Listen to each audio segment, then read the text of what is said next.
हा आदिवासी पश्चिम पट्टा जो आहे हा महाराष्ट्र शासनाने इको सेन्सिटिव्ह झोन म्हणून जाहीर केलेला आहे.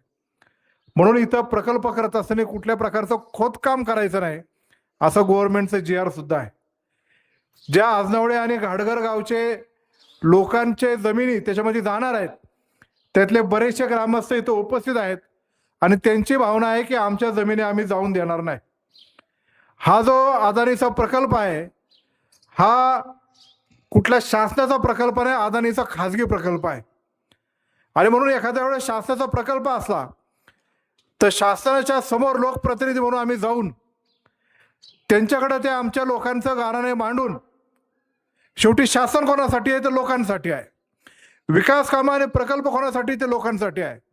पण लोकांना उद्ध्वस्त करून जर प्रकल्प होणार असेल तर ते प्रकल्प आम्हाला एकतर मान्य नाही. इथून मागच्या काळात धरणं झाली, आदिवासी बांधवांच्या जमिनी त्याच्यामध्ये गेल्या, पण त्यातून निसर्गाचा ऱ्यास करणं, कुठल्या वेगळं खोदकाम करणं, फक्त ते पाणी ते अडवलं एवढंच झालं. पण हा जो प्रकल्प आहे हा डोंगरातून बोगदा करून तिथं जवळपास 100 फूट खोल फाउंडेशनला खड्डा करून या डोंगराचा आणि परिसराचा जर ऱ्यास होणार असेल तर परिसरातल्या 29 ग्रामपंचायतला महाराष्ट्राच्या प्रदूषण बोर्डाने म्हणजे पोल्युशन बोर्डाने नोटिसा काढल्यात आणि त्याच्या 21 ऑगस्टला तिथं आजनावळेच्या शाळेमध्ये, शासकीय आश्रम शाळेत त्यांनी ती मीटिंग लावलेली आहे. आता हा प्रकल्प एवढं लादायचं कारण काय? अदानी नेमकी कोणाच्या चालीवरून चालतोय?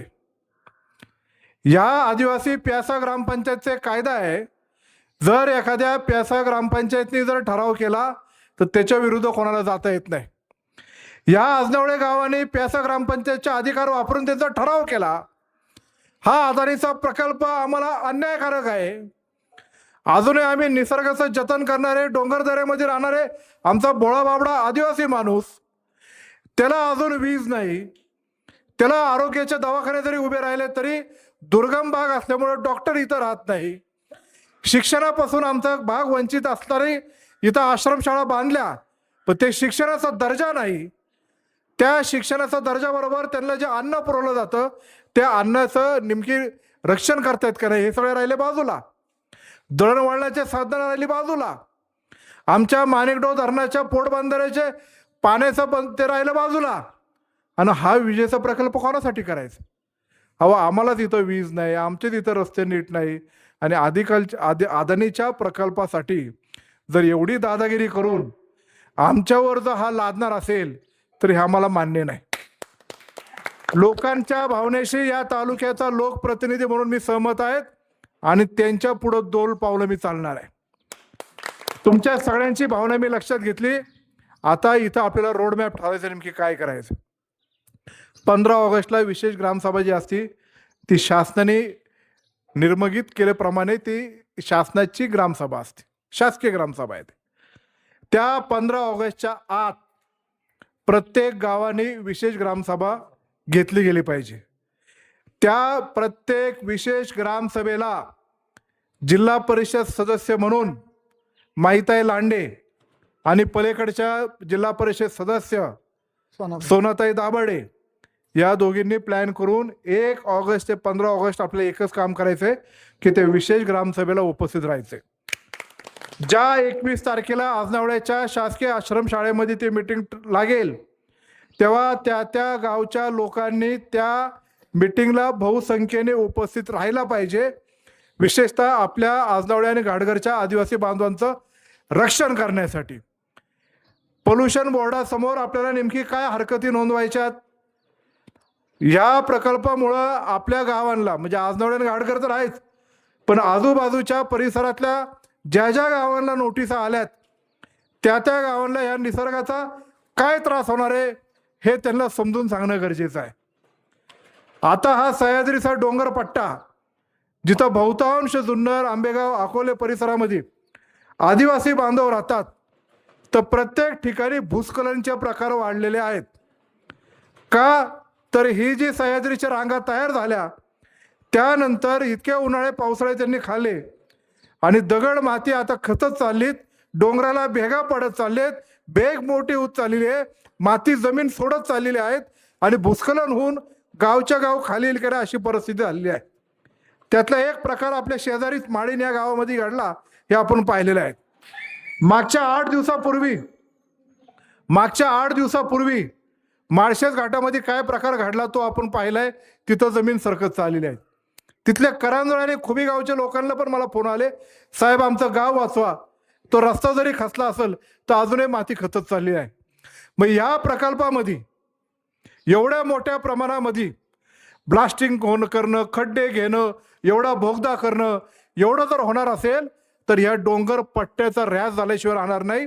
हे त्या गावच्या लोकांना पटवून सांगितलं पाहिजे. हा प्रश्न फक्त आजनवडे आणि घाटघरचा नाही, तर संपूर्ण मीना खोरे, कुकडी खोरे आणि त्याचबरोबर पिंपळगाव जोगेचं खोरं, तळेरांचं खोरं, या सगळ्यांना त्याचा त्रास व्हायला लागणार आहे. म्हणून माईताईंना माझी विनंती असणार आहे, 1 ऑगस्ट ते 15 ऑगस्टपर्यंत या सगळ्या गाववाल्यांशी संपर्क साधून, विशेषतः आजनावळे गावचे तुम्ही सर्वजण तरुण, तुमची एक 7-8 जणांची सर कमिटी करा बांगर साहेब, आणि ही कमिटी करून माईताईच्या नेतृत्वाखाली प्रत्येक विशेष ग्रामसभेला तुम्ही उपस्थित राहा. कारण प्रकल्प तुमच्या गावात होणार आहे, आमच्या गावाचा आणि आमच्या जमीनवाल्यांचा विरोध आहे. तुम्ही कोकणेताई, तुमची जमीन जाणार आहे, लांडे सरांचे, बांगर साहेब तुमचे अजून जे येणार असतील त्यांच्याबरोबर ते विशेष ग्रामसभेला तिथं जावा आणि त्यांना सांगा, आम्ही तुमचे बांधव आहोत, नातेवाईक आहोत, आमच्यावर हो त्रास होतो, उद्या तुमच्यावर होऊ शकतो.